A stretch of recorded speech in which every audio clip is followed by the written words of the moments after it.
মাথায় গুলিবিদ্ধ বক্ষব্যাধি হাসপাতালের কর্মচারী ইউনিয়নের সাবেক সাধারণ সম্পাদক জামাল হোসেন চিকিৎসাধীন অবস্থায় মারা গেছেন। মঙ্গলবার বিকেলে তার জানাজায় অংশ নিয়ে হত্যার উপযুক্ত বিচার দাবি করেন বিএনপির ভাইস চেয়ারম্যান বরকতুল্লাহ বুলু। বিস্তারিত সাজিদ সরকারের প্রতিবেদন।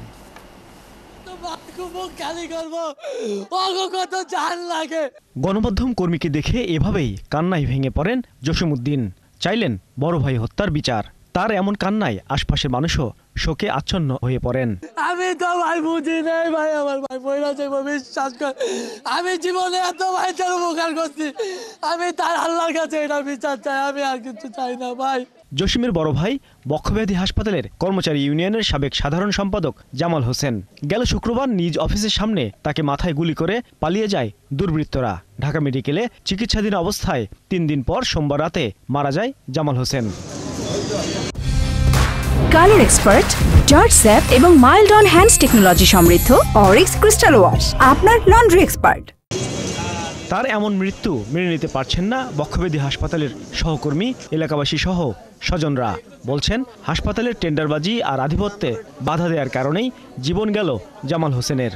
আমাকে কষ্ট দিয়ে মারছে, তার থেকে 10 গুণ যদি কষ্ট খায়, তার থেকে 10 গুণ কষ্ট পায় যদি বলে।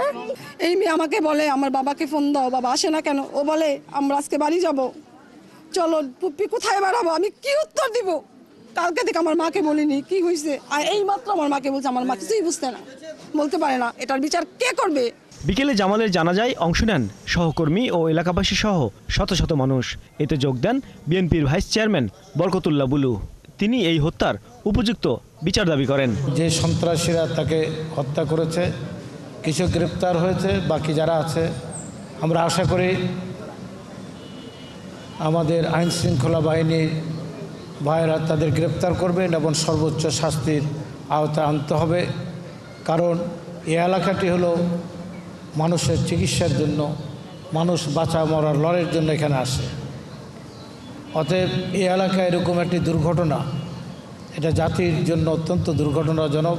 নোয়াখালীতে পারিবারিক কবরস্থানে পিতার কবরের পাশে দাফন হবে জামাল হোসেনের।